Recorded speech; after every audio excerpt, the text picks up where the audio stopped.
Hey, hi, Chris. How are you? So this is Kara. I'm Kara. This is This is Chris, and Chris, as you heard, is the executive director of Napa County Landmarks, and of course, she has a amazing, distinguished career nationwide as a architectural historian, Florida, Utah, all over the place. We won't get too much into your backstory because you've done so much, but I did want to talk to you a little bit about Napa County Landmarks. You've been at Landmarks for over a year now.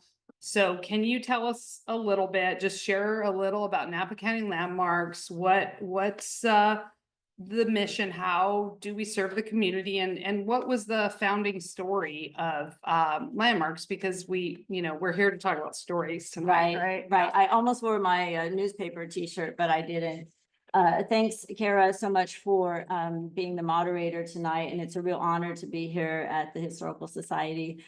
Napa County Landmarks was founded 50 years ago in 1974 by the community in response to redevelopment pressures in downtown. So as much as today we've heard in the news that different buildings are being targeted for demolition, newer ones from maybe the 80s, but it was the same kind of action that created this community.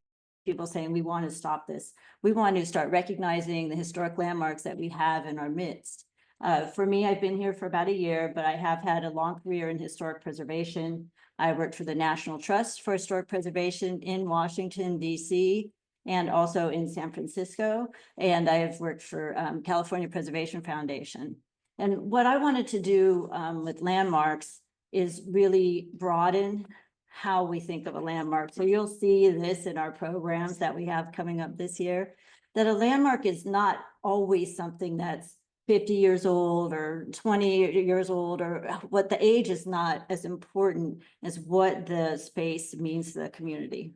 Interesting. Okay. Yeah, that sounds like a, forward-looking philosophy. So I'm excited about what we have coming up. What about what can you tell me about how younger generations are being brought into Napa County Landmarks and getting them involved in historic preservation?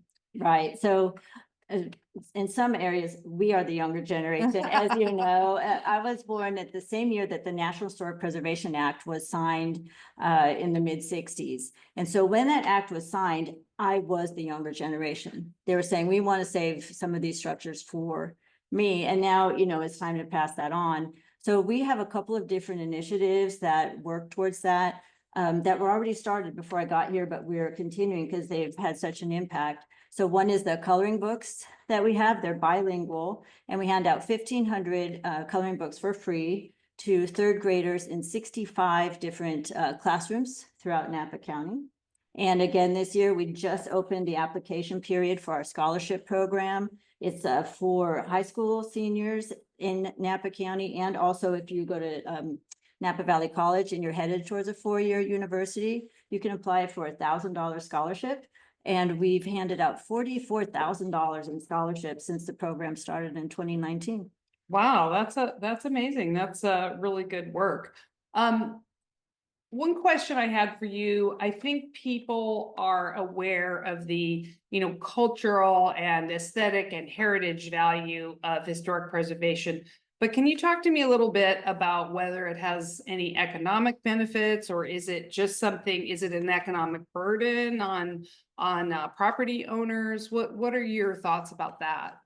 So I've been working in historic preservation throughout the country since the 90s.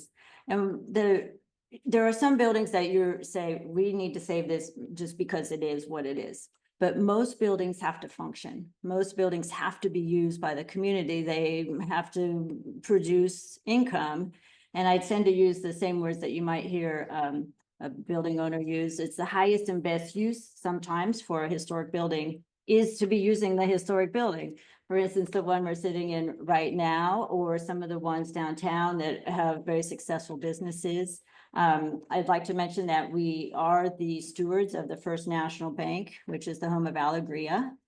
They've been renting for 23 years. And so having that bank building, which Napa County Landmarks bought that in the I believe it was the eighties, nineties, a very low price. The building had been assessed at zero value. And so John Wittridge, who was the founder of Napa County Landmarks, got a whole team together. We just honored them at our 50th anniversary, the team who bought this bank and saved it and then brought it back into an its economic opportunity for the city. And that's what we want to do going forward. There's so many buildings here that have the potential to be even more historic buildings, plus even maybe the 70s is historic, I know. But even buildings built in the 1970s. So that's what we want to look at, is how do you bring buildings into this highest best use as historic structures? Okay, so it's not just looking back to the past and trying to go back to an earlier age. It's bringing things forward into the future and seeing how we can impact the community that way. Tell me a little bit about historic preservation advocacy. How do you, because I know, if you read the landmarks, mission statement, it talks about advocacy, and a lot of people in the community are like, well, advocacy, what is that? What does that mean? So what do you think it means, Chris? Yeah, I wanted to talk about this for sure. So thanks for asking that. So advocacy in historic preservation is a lot of things. So it is letter writing, which is very important. It is sometimes carrying the protest signs up and down the street. A lot of times it's just having coffee with people. It's doing coloring books for school children. It is giving out scholarships. It's doing things like this in partnership. So Napa County Landmarks right now, we're working very hard on our partnership opportunities. And all of that is advocacy, because when something does come up and we need to take action, we have our partners in the community who can help us. So everything we do is advocacy. Okay, wow. Thank you for breaking that down for us. What about the difference between architectural and historical and cultural history? Are those totally separate? Are they related? Is one more important than the other? What do you think about that? So I'm going to cite the former executive director of the Napa County Historical Society, who would famously say, we do people and Landmarks does buildings. So it can get confusing, and I get calls, and I know that the Historical Society gets calls or I get calls, where do I get my permit? So we are a private nonprofit, and we do mostly historic architecture, historic structures, and historic sites and places, even open spaces would qualify. And then cultural, that'd be architectural history. A cultural significance is something we could also cover, but more than likely, we're going to send you over to the Historical Society so you can do your research here. And I'm just going to give the pitch. There are so many important resources here that people can access when you're looking for information, which we're going to get to. The secret stories. Very true. This is a wonderful resource. And yeah, everyone who works here has seen me many times down here doing research. So yeah, that's really interesting. I mean, I think it's fun when they blend together, because a building can have cultural significance, and that's where our missions kind of overlap. So that makes it fun and interesting. Well, I think we should get into the stories a little bit of the biggest, oldest, best, most unusual. So are there any specific buildings you'd like to talk about? Any favorite landmarks? Yeah, I brought my little some card notes, too. so I don't misstate the years that things were built, but when I was asked to do this, we'll talk about also the exhibit that's here at the Napa County Historical Society. It closes at the end of March. And I, along with Caitlin, we're going to be having a series of Gather at the Goodman events, one each month. It's all on the websites if you want to check it, where Caitlin and I will be downstairs at the exhibit to kind of guide people through what's going on. In that exhibit is where you're going to see some of these secret stories. So I think what's interesting is that I'm new to Napa, but I've been studying, United States architecture since the 90s. But I'm new to Napa. So the whole process is discovery. What am I going to see, right? I haven't seen anything here. I've seen a little this on the internet. What am I going to find? So the key is really, if you're interested in historic architecture, you just start looking very closely at everything. What is that sign? Where's that alley go? What's up this road? How do I get over there? And then when I go off out with somebody, I'll say, you pick the place. So what's been happening over the last maybe 13 months and doing research for people who come in, I'm finding out some very interesting things. And so secret stories, and then how do you find these stories? Some of obviously the wineries are some of the most significant structures in Napa County. What's interesting about the wineries is that I do study modern architecture, American modern architecture. Many of the most prominent pieces of modern architecture are hidden from view. The modernists can be very shy. They have big bushes, long driveways. You will never see maybe a Cliff May house or a Pierre Koenig house up in the Los Angeles hills. You only see pictures. Some of the wineries feel that way because they're kind of private. You have to make an appointment. How would you even know how important our architecture is here? It's here, but you got to look for it. So I started kind of at the basics right at the beginning, studying Hamden McIntyre. So Hamden McIntyre constructed, I think he did 8 wineries between 1879 and 1895. This includes places that we're all familiar with, like Inglenook, Greystone, where the CIA is now, the Culinary Institute of America, if you're not from Napa. And so what I was interested in was Trefethen. So I'm going there, I'm like, this building, definitely something's happening here. I can tell, right? You go up to it. If you haven't been there, I highly recommend you go visit. And it's this beautiful kind of orange, 3-story, enormous timber structure. All of the magic is on the inside. So I go in, I find out that it's indeed 18,000 square feet, all timber. It is the last remaining example of a 19th century 3-level gravity flow winery built entirely of wood in Napa County. Wow. Was almost completely destroyed in the earthquake of 2014 when the 2nd and 3rd stories shifted 4 feet like this. And they have great pictures inside the winery with bulldozers holding up the walls so that the building doesn't collapse. Because of the dedication of the family who owns that building and owns that winery, they put it back together. ZFA Structural Engineers was one of the companies that worked on it. The fun thing about it, so the secret story, is you go in there, there's one post that they call the remembrance post, and it's still canted at this 4-foot angle. And they created a steel structure around it so the building is stable, but you can still see that damage from the earthquake. So it's kind of a living memorial to what has happened to the building. That's really fascinating.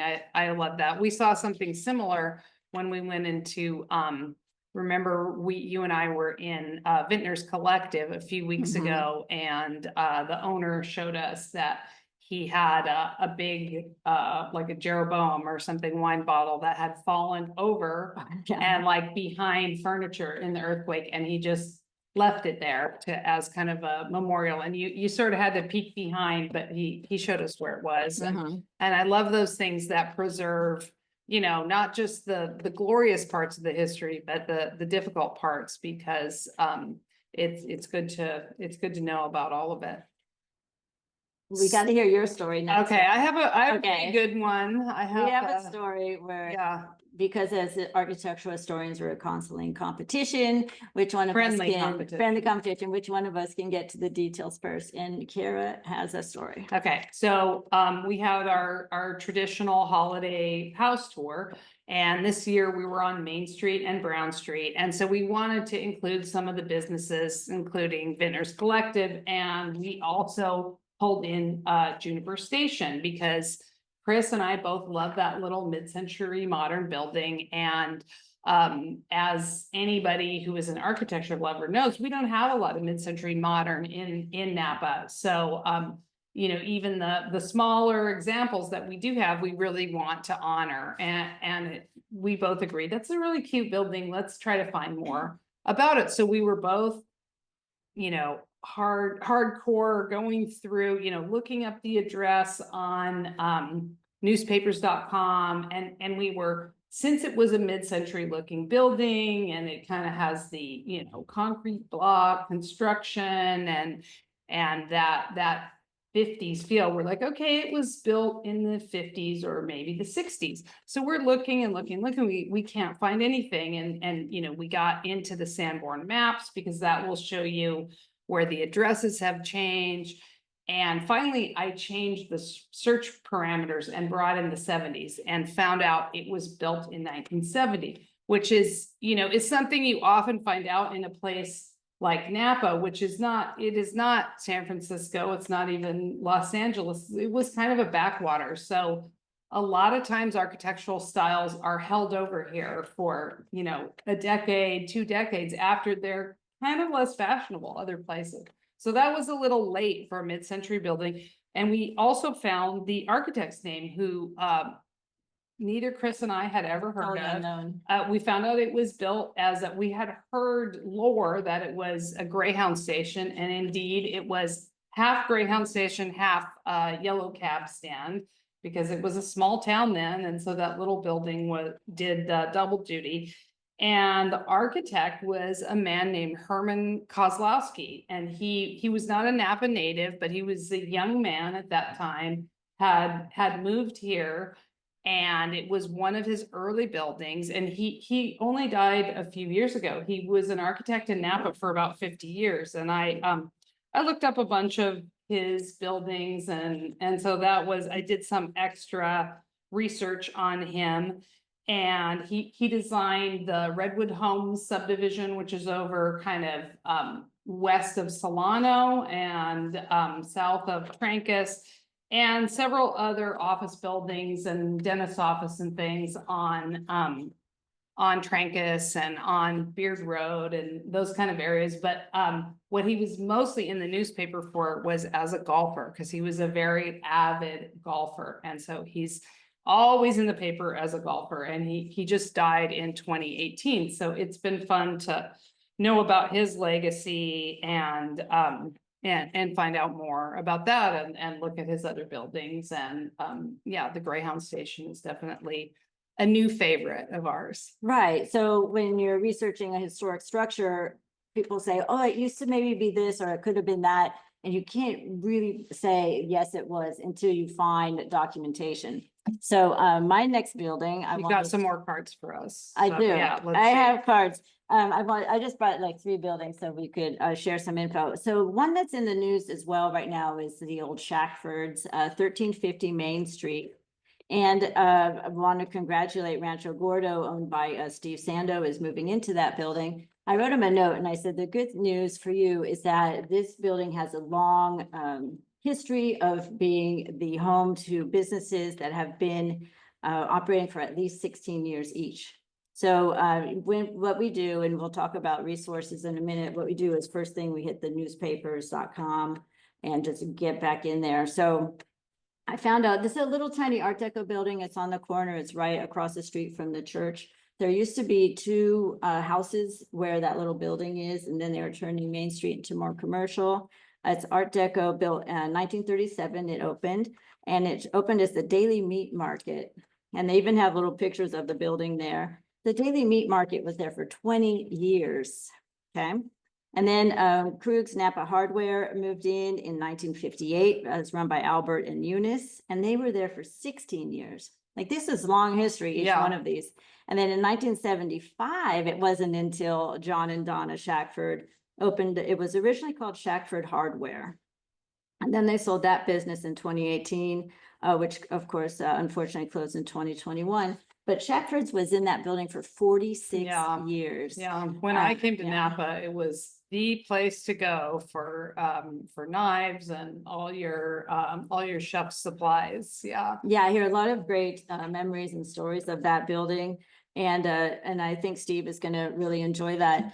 With that, I wanted to segue a tiny bit into a new program that we're rolling out this year, which is called the Legacy Business Guide. And it is recognizing businesses in Napa. We're working with the Economic Development Department of the City of Napa to start with, and just helping to identify not buildings, businesses that have been in operation for at least 20 years. So there's a lot we can think of right off the top of our head, one being Alegria. And of course, Vintners Collective has been in business for 20 years. Mhm. Steve Sando himself with Rancho Gordo has been in business 23 years.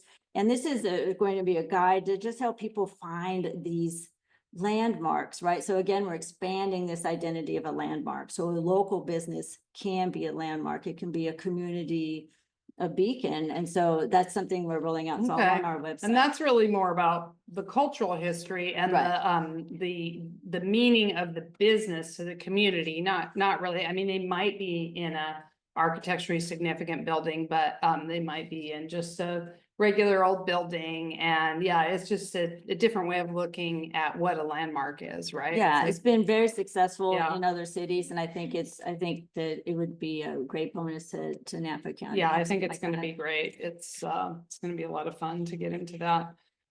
So, why don't we get into the nuts and bolts? We kind of have, Okay, do you I want to got go one over more? You got more. one more I story? got a Okay, surprise. let's Okay, hear it. so Let's hear it. I'm always pushing the boundaries on what is historic and what is not. Right, there is not really a date for She me. is, yeah. There is not really a date. One of my professors would say there is no such thing as historic and not historic. Either you're historic or you're not. I mean, it's not about when you were born or made. So the last one I want to talk about, which was a big surprise to me, and I'm constantly telling Kara about it. So we don't have that much what you might say, mid-century modern. And we have some really great modernists, like Herzog and de Meuron did the Dominus Winery, but we also have postmodern. And once you start seeing it, there are tiny little pieces of it all over. Mhm. There's a Wells Fargo in Yountville, which is a postmodern Wells Fargo. I loved it when I saw it. Anyway, so we do have a very significant one. It's the Clos Pegase Winery. And it was designed by the world-renowned postmodernist Michael Graves. Now, when you think you're looking at postmodern, you're like, I don't know what that means. I'm barely getting into mid-century. So postmodern was art as architecture and architecture as art. And it was very effusive with color and shape and taking classical shapes and distorting them, which you'll see when you go to Clos Pegase. Big columns, oversized. He was inspired by the Tuscan architectural tradition. But what's even more interesting than Michael Graves, who is renowned across the world for his work, is that there was a competition. SF MoMA held a competition with the owner, Jan Schrem, to find the designer. So people were competing from all over. They came to Napa Valley, they visited, they studied all the wineries, and this is the building that emerged. I realize that it's not maybe everybody's favorite manifestation of architecture. But what I like to say is I'm not an architectural critic. I'm an architectural historian. So I'm never going to look at something and say, that doesn't really fit here. Instead, I'm going to look at it and say, how does it work with the history? What's Why the is it context? here? What's the Yeah. meaning? Yeah, and How is it postmodernism built? is certainly, yeah. It sounds, I remember the first time I heard the term, I was like, that's ridiculous. What does that mean? Yeah, Yeah. what does that mean? But it does mean something, and if you want to know what it means, go look at Clos Pegase. Clos That's a Pegase, great yeah. example. Yeah. Okay, yeah, so we're going to get into details Okay. on how do you do your own. Nuts and right? bolts, how do you do the research? Let's get into it. What are the steps? I mean, you could hire somebody, you could hire people here, or yeah. We'll first find, let's say your house, let's say maybe your house, you're thinking, what's the story of this house? We do, when I talk about some of the house histories or even that history of Shackford's, it follows kind of the same line as if you're doing your family genealogy. Right. So maybe think of it like that. Mhm. And on our website, we do have a chart that I used to do genealogy professionally in Salt Lake City. So I created a chart for homes where you can track your house's basically homeowner genealogy. Mhm. And so you're going to do it the same way. You're going to hit the computer. You're going to come here to Napa County Historical Society. We have a few resources at our offices, but not a profuse number. I myself go to the computer. Yeah, me too. So, I but I do think- almost everything online. But Yeah. we have secrets though. Yeah. Right? So one of the secrets is you type in your address in quotations insidenewspapers.com instead of typing in the owner's name or who you think the owner is. And then you find lots of different fun, like I found one down here downtown, the little boy broke his arm in front of the building because he was hitting the awning in like 1950. Or, you know, you just find stuff. I mean, is that how you found the bus station guy? How did you find? Yeah, I think I was searching Greyhound Station, actually. I was trying the address and then, you know, it popped up with a picture and the name of the architect and everything. So then, you know, once I get one fact, then I searched it, you know, then I searched Herman Kozlowski's name and, you know, then one thing leads to another. But yeah, it's very labor intensive, but it is very fun to find these tidbits. And yeah, you can find really interesting things. I think I told you I had I was working on a Luther Turton house down in the Fuller Park neighborhood. So these are the, you know, the acknowledged masterpiece Victorian by our most famous architect. And the owner told me, oh yeah, there's a well in the basement, and he showed it to me. And basically, the Luther Turton house was built in right there on Oak Street, built in like 1890 or 1895. There was an older, smaller house that had a well, and they just built around the well. And so there's you go down to the basement. So of course, I'm trying to convince him, put plexiglass over it so you can, you know, because I saw on Instagram where somebody in England did that with an old I'd be well. scared It's of like, that. look, you know, really thick, and then you can see it. But yeah, it's a little scary looking, but it's cool, and you can see it on the Sanborn map too. So But so, like you're saying with an architect, so the American Institute of Architects has an old list right, with, so in the old days, architects had to submit information so they could get their license, and they're scanning it. The other thing is when someone says, I already did the research and I couldn't find anything. I say you have to check again. So Yeah. new information is constantly being true. uploaded. There's to always Ancestry, new to digitization. newspapers. Yeah. So American Institute of Architects has a list of all the architects that were registered between 1945 and 1980, I believe. And if you hit a good one, a gold mine, you get their whole packet. Oh, that says yeah. all of the buildings Those they are worked great. on, Yeah. who they, you know, how much they made per year, where did they live. And then I just like it's very much like detective work. Yeah. So I cross-reference with Ancestry. So you find the address, then you find the person's name, then you go over to Ancestry, you look up the person's name. So one story I had was for our holiday home tour, I was finding an address on Vallejo. And you go to Ancestry and all the census information is there, right? Except the census person, well, first address is changed at least twice in Napa, right? In 1924 at one point, all the street addresses change and sometimes the street names. And so I'm looking for it, and the census person, I had to follow the walk path of the census person because they did this side of Vallejo. I needed the house on the other side of Vallejo, but I didn't know the address because the address had changed. I knew the owner, but I didn't know the address. Right.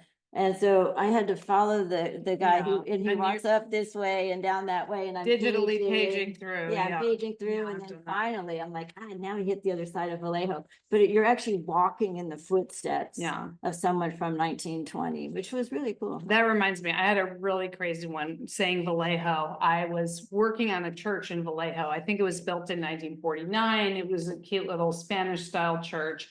And I had the name of the architect because, you know, that's not that long ago. It was in the paper, architect's name. And his name was like, you know, John Smith, the most basic name in the world. I can't find anything about John Smith, architect from before, you know, I can go back like 10 years, can't find anything. I finally find a name change, legal name change. And it was, I can't remember if it's World War I or II, but basically his name was like Wilhelm Eisenstein, and it was like too German sounding, and he went and had his name completely changed. So it was just, it took me days and days. You know, it really didn't matter, but I had to know because that's how I am. That's how we are. I guess another place I would recommend if you're looking for historic house information is John Tudor, the county assessor in Napa, has told me to send everybody to him. First, if you go to our website and look under resources, you'll see his, all his contact information. And he also is the person you would talk to first if you wanted to maybe make changes to your historic house and you're kind of wondering, how does that work? If you are on the historic resources inventory, there are certain steps you need to take if you're going to do changes that you can see from the street. This is right? Yeah, and but it depends on, you know, really, it comes down to the city or the county planning department and whether they're gonna let you make your changes, and that gets complicated, depends where you're located and all that. But John said he's happy to help Yeah. anyone get through that process. So Yeah. I would definitely go to So him. countywide, whether in the city or county, your deed research will be there at the assessor. And that's a weird thing if you've never done it before, because most things you can do online. And it's all computerized, but you can't do it online. You have to go in person because of privacy laws, I guess, so. To get the yeah. deeds. So the deeds, you can do the same thing. You find the name and then you cross-reference with Ancestry, you go back to newspapers. And you keep layering these methods and eventually the story starts to form. So Yeah. did we miss any other? I think we probably gave people as much as they would like to hear about research, for sure. Oh, we have one more though, the Library of Congress. So you had mentioned earlier, Kara had mentioned earlier the Sanborn fire insurance maps, which are very helpful, strangely, like 100 years later. So the people would go and they'd make little tiny maps and they're beautifully illustrated. They are mostly available at the Library of Congress for free. You can get full-size ones, except for 1924, I believe, is here at the Napa County Historical Society. It's not available online. The value is you can find out how the address changed. So you look up the street and you can see from one year to the next, like 24 turned into 205. Well, you can also see the building and plan because they're very detailed. So, you know, you can tell, oh, this back part of my house wasn't here. This whole front part was a porch and they must have enclosed this half at some. So you can tell a lot if you look really closely at the sandboards, and they're beautiful, especially the color ones. So yeah, they're nicely illustrated. Encourage everybody to look those up. Yeah, I think that's what I would do, is check those. National Archives also is a great one. Okay, well, I think we're getting towards our end of our time, but do you want to talk a little bit about developing the Valley Beautiful and our contributions and how we worked with the Historical Society on that? Right, so the Valley Beautiful architecture is the first exhibit in a 3-part exhibit that Shelley Smith started when she was executive director here. And right now the architecture one is running through the end of March. And then right now they're working on the music, which is going to be opening up soon. And so what we wanted to do as co-curators, so it's Napa County Landmarks and the Historical Society. And Kara and I worked with Shelley and Kelly on this one. What we wanted to do was break architecture up into thematic areas rather than saying starting at 1830 and running until today. What happens is you never really get to today, and you don't see as much of the landmarks that we steward, that we built, you know, that are part of our generation right now. And so what we did was broke it up into themes. So you'll have sacred spaces, churches, sacred spaces, educational, civic, things like commercial. And so what happens though, what we want is for you to experience that process of discovery, where you come in and say, I know that building. And it's fun. It was so fun to see the buildings in the Historical Society, because usually you see the people up. I think of all the buildings as kind of my friends and neighbors. And so it was, you know, and other people did it too. You could see them come in and say, I remember that one. Like same way you say, I remember that guy. I remember that teacher. They'd be like, I went there. My grandma used to do this. And so that exhibit, I'm hoping, can really help people connect with other structures throughout the county. Yeah. It's like countywide. And I think the thematic organization, ironically, it kind of demonstrates change over time better in a way than doing a straight, you know, narrative where you're marching forward, because you have all the churches grouped together and you see, you know, you look at the, you know, Carpenter's Gothic, Presbyterian Church, and next to one of the, modernist churches out on Browns Valley, and it really drives home the way architecture changed over time. And, same with the houses, the different eras. And so, I was glad we wound up, because I think we started off with, assuming we were gonna do a narrative, and I think More you traditional. pushed for the thematic, and that was a good call, and it was really fun working on those and pulling those photos. If it had been up to me, there would be 500 photos in there, because there were so many I was in love with when we were Yeah. going through the collection. Well, they're still there because you can access them on the computer on a slideshow. Yeah. But this is also something else we want to do. Yeah. Napa County Landmarks in Napa County is a program that you can contribute your favorite building. It's called 50 Flagship Structures.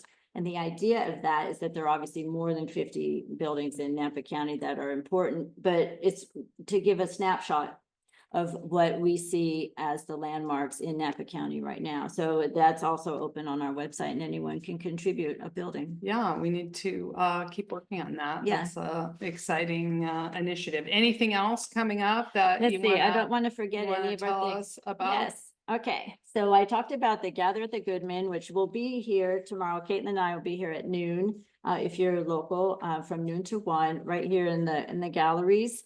And also, we are in the planning right now for a St. Helena barn tour to happen in May, in cooperation and partnership with the St. Helena Historical Society.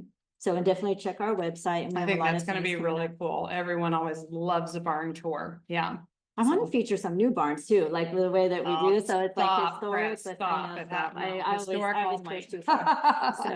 So, no, but I would be less familiar with this because I've been here only about a year. But can you maybe give us some examples of buildings that were saved from demolition, and maybe what was the process? I mean, it's really, if anybody has the slightest interest in historic preservation, I would really encourage you to go back and look at what was going on here in the 80s, because, most communities by that time had said, stop, you've torn down enough things, we want to keep our landmarks. But Napa was really, I mean, parking was the main concern, and a lot of downtown was demolished just for surface parking lots, including buildings that were listed on the National Register of Historic Places. It's not little shacks that were barely standing. We're talking stone masonry buildings with, the Miliavaca building that had the family name up there, and they, got out the wrecking ball, tore that down, and put up, things like the current county assessor building, which is, I think, I don't think it's gonna look great even when it's 50 years old. It's just, yeah, some of the things that replace them were not that successful. But what's really shocking is that the Napa redevelopment planned to demolish so much more. The Opera House had been vacant for over 50 years. By that time, it had been abandoned since World War I. And so it seemed like it would never be reused again. And the Opera House and the building next door that used to be Mike Thompson's office, The but gray one? those were all supposed to go and be parking, and people finally said, stop. Another big, even later in the 90s, I wasn't involved yet, and I can't remember if it was the county or the state, but they wanted to tear down the Hall of Records, which is the newer part of the county courthouse. It's on the west side, and that was designed by one of our, most distinguished local architects, William Corlett. And it's reinforced concrete from 1914, which is fairly early use of reinforced concrete. He was kind of a local pioneer in that material in the decade after the San Francisco earthquake. And it's really a nice example of adding to, because the main courthouse is much older, it had been there for at least 40 years at the time. And there was a little jail in between that was kind of like a wood kind of, not very credible structure. And that eventually was demolished, and there's a modern hyphen now, but that was, and Landmarks was instrumental in that, because that was one of the, save our, the ladies in tennis shoes and all that with the signs and yeah, so that was one that was saved. And then of course there are the stories where a visionary property owner came in and, like the hat building was of course saved voluntarily by someone who really saw the value. Same with the Cole's Chop House buildings. We've had some property owners who were great stewards and really brought things back. So that's a few of the things that The pop Gordon into my building. mind. The The Gordon Gordon building, yeah, and that was vacant for a long time. That's been brought, and then if we go up Valley, I used to live in Calistoga, and the Francis House, which is the old, stone masonry with the mansard roof, and it was a hospital in the sixties for a while, but it was built as a family home, but it's a very grand house. It was completely abandoned in the late nineties when I lived there, and for many years after. And about maybe 6-7 years ago, new owners came in and they spent a huge amount of money bringing that building back. So there have been a lot of success stories, and we really need to focus on them more. It's hard. It's always easy to be, we lost something, but we should celebrate the ones there's that a we've lot kept. here. Yeah, there's a lot here. I think the really have. Francis House just sold for almost $8 million. So Yeah. that ended up being a preservation success Yeah, story. definitely a right? success story. Yeah. Yeah, so, okay, keep going or wrap it up? We'll go just for a few more minutes. But I wanted to, I guess the last thing I can talk about is maybe some building materials, which are surprises. So I had a person from Up Valley and we walked around downtown the other day. So if you're walking around downtown Napa and you say, I've seen it all, what you need to look for are some of the building materials, which are very special here. There are a number of cast iron storefronts, especially on Main Street. And I know you've probably seen them and you say, oh yeah, because you can see the actual name of the manufacturer is embedded right there, stamped in the cast iron front. The most important thing is these are actually extremely rare. And to have so many lined up on one street is even more rare. And then also we have these terracotta storefronts. These kind of go all up and down the valley. I know that in Calistoga, there's a number of cast iron storefronts, and in St. Helena, I've seen some as well. But to have like the Gordon building that I was talking about with the beautiful terracotta, the terracotta tile is beautiful on that. it's unbelievable. And then to my surprise, even as a professional, the First National Bank, the front with the columns is terracotta tile. Yeah. Do you know who did that tile? I think it was Gladding McBean. Yeah, which is a Sacramento company, and they're still around, I believe, but they really, it's the work they can do in tile is amazing because those whole Corinthian columns, that's all done in basically tile. So it's pretty amazing. And instead of stone, it's cheaper than stone. It's cheaper than stone, but it seems like a lot of work. I don't know how to do either one, but it's very I read that complicated. too, that cast iron was cheaper than stone.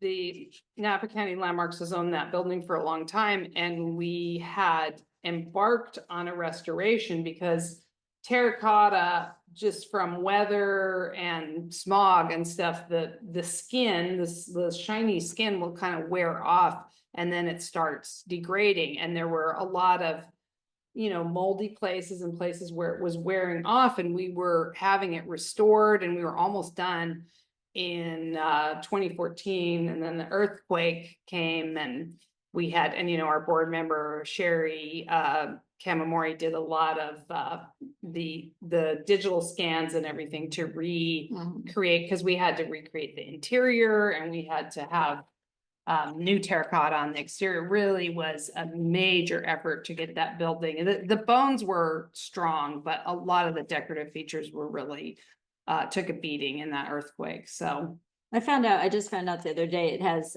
old growth redwood framing for the roof. Interesting. So it has the redwood, the terracotta. I guess there's a little bit of stone as the foundation.